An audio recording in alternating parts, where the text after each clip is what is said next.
I can remember standing on the corner of Water and Wells as one of hundreds of other voices chanting together in the streets with signs held high overhead that Black Lives Matter.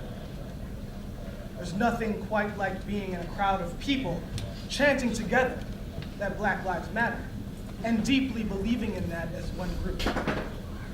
I also distinctly remember wondering why some Black lives receive this kind of outpouring of rage and energy as support for the cause, and others do not.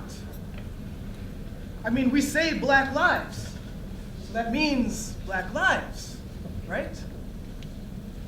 In my experience, the zeal in which people feel that sentiment quickly tapers off when it comes to Black lives that they would rather not think about or talk about. This is in lieu of the fact that Patrisse Cullors, one of the 3 founders of the Black Lives Matter movement, is, among so many brilliant and amazing attributes, a self-identified queer Black woman who was recently married to her Black trans-identified partner, Janaya Khan. We are all too familiar with this stat. Every 28 hours, a Black person is killed by police or vigilante citizens in the United States. We are less familiar with this one. The average life expectancy of a transgender woman of color is 35 years of age. A recent survey by the National Coalition of Anti-Violence Programs reported that 72% of hate crimes were against trans women, and 89% of whom were trans women of color. Not long ago, police also openly targeted and beat white and gay gender non-conforming people.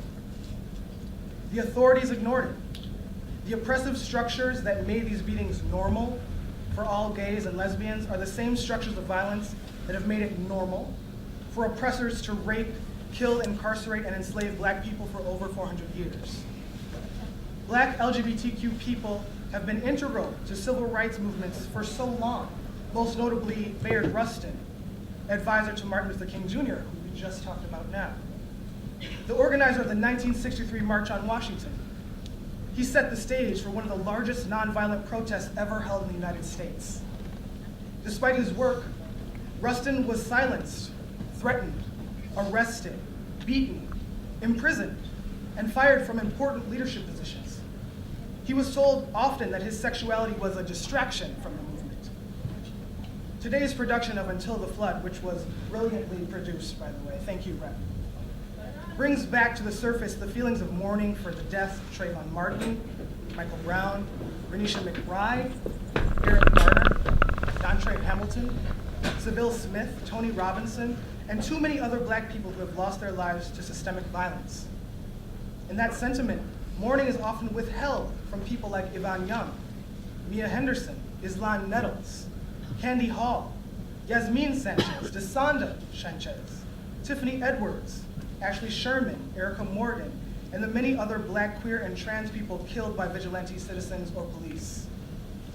I lift up the names of my surviving Black, queer, and trans brothers and sisters who are leading the overlapping struggles for racial justice and queer and trans liberation. I challenge you today to make your stated commitments to racial justice real.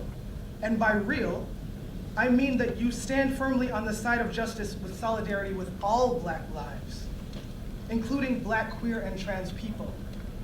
There's a climate in this country that rewards people for demeaning those who don't look like them, or think like them, or love like them.